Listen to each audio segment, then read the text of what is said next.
આકાશવાણી અમદાવાદ વડોદરા. હવે સાંભળશો સાબરકાંઠા જિલ્લાનો સમાચાર પત્ર. લેખક યોગેશ સથવારા. સાબરકાંઠા જિલ્લામાં છેલ્લા 3 દિવસથી વાતાવરણમાં આવેલા અચાનક પલટાના કારણે સમગ્ર પંથકમાં ઠંડક પ્રસરી છે. સતત વાદળછાયા વાતાવરણ અને સમયાંતરે પડી રહેલા કમોસમી વરસાદના લીધે ઉનાળાની શરૂઆતમાં જ ચોમાસા જેવો અહેસાસ થઈ રહ્યો છે. જિલ્લાના મોટાભાગના વિસ્તારોમાં વરસાદી માહોલ જામતા તાપમાનમાં નોંધપાત્ર ઘટાડો થયો છે, જેનાથી લોકોને ગરમીથી રાહત મળી છે. જો કે સતત બદલાતા આ હવામાનના કારણે વહીવટીતંત્ર અને ખેડૂતોમાં ચિંતાની લાગણી જોવા મળી રહી છે. સાબરકાંઠા જિલ્લામાં પરંપરાગત શ્રદ્ધા અને ઉલ્લાસ સાથે મર્યાદા પુરુષોત્તમ ભગવાન રામના જન્મોત્સવ અને હનુમાન જયંતીની ઉજવણી કરવામાં આવી હતી. જિલ્લાના મુખ્ય મથક હિંમતનગર સહિત ઈડર, પ્રાંતિજ, તલોદ અને વડાલી જેવા શહેરોમાં ધાર્મિક કાર્યક્રમો યોજાયા હતા. ચૈત્રી પૂનમના દિવસે હનુમાન જયંતિ નિમિત્તે વહેલી સવારથી જ મારુતિ નંદનના મંદિરોમાં ભક્તોની લાંબી કતાર જોવા મળી હતી.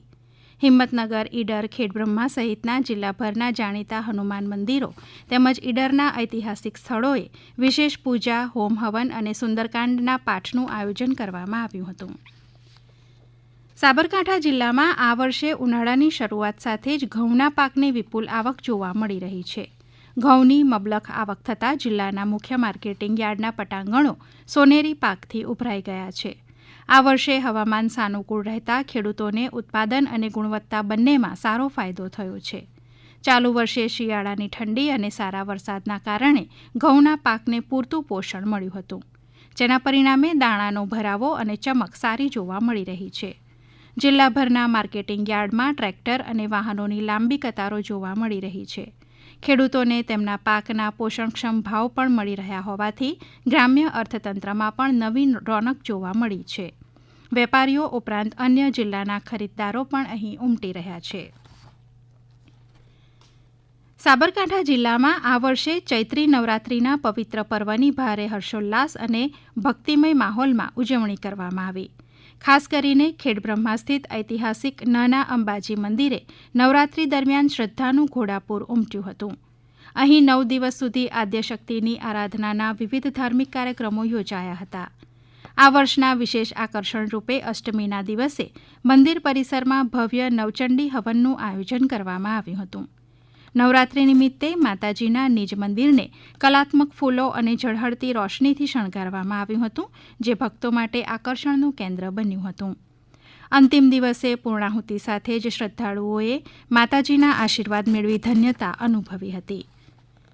સાબરકાંઠામાં આગામી સ્થાનિક સ્વરાજની સામાન્ય ચૂંટણી અંતર્ગત જિલ્લાની વિવિધ શૈક્ષણિક સંસ્થાઓમાં સ્વીપ પ્રવૃત્તિ હેઠળ મતદાન જાગૃતિ કાર્યક્રમોનું આયોજન કરવામાં આવ્યું હતું. આ કાર્યક્રમનો મુખ્ય હેતુ યુવા મતદારો, મહિલાઓ સહિત વરિષ્ઠ નાગરિકોમાં લોકશાહીના પર્વ અંગે જાગૃતિ લાવવાનો અને આગામી ચૂંટણીમાં મહત્તમ મતદાન થાય તે સુનિશ્ચિત કરવાનો હતો. જિલ્લાની વિવિધ શાળાઓ, કોલેજો અને અધ્યાપન મંદિરો ખાતે તાલીમાર્થીઓ અને વિદ્યાર્થીઓ દ્વારા નાગરિકોને પવિત્ર મતાધિકારનો ઉપયોગ કરવા પ્રોત્સાહિત કરવામાં આવ્યા હતા. કાર્યક્રમના ભાગરૂપે તમામ સંસ્થાઓમાં રંગોળી સ્પર્ધા, ચિત્ર સ્પર્ધા, મતદાન જાગૃતિ રેલી તેમજ સામૂહિક શપથગ્રહણ સમારોહના કાર્યક્રમ પણ યોજાયા હતા. ઈડરની દીકરી દિવ્યા સોલંકીએ Indira Gandhi national open university ઇગ્નુમાંથી ગોલ્ડ મેડલ મેળવી સાબરકાંઠાનું નામ રોશન કર્યું છે. ઇગ્નુના અમદાવાદ ખાતે યોજાયેલા 39મા પદવીદાન સમારોહમાં દિવ્યાએ બ્લિસ એટલે કે બેચલર ઓફ લાઇબ્રેરી ઇન્ફોર્મેશન સાયન્સમાં સમગ્ર ભારતમાં પ્રથમ ક્રમ મેળવી ગોલ્ડ મેડલ મેળવ્યો છે. દિલ્હી સેન્ટ્રલ યુનિવર્સિટી દ્વારા આયોજિત આ અભ્યાસક્રમમાં લાખો વિદ્યાર્થીઓ વચ્ચે પ્રથમ સ્થાને આવી દિવ્યાએ સોલંકી પરિવાર તેમજ સાબરકાંઠા જિલ્લાનું ગૌરવ વધાર્યું છે.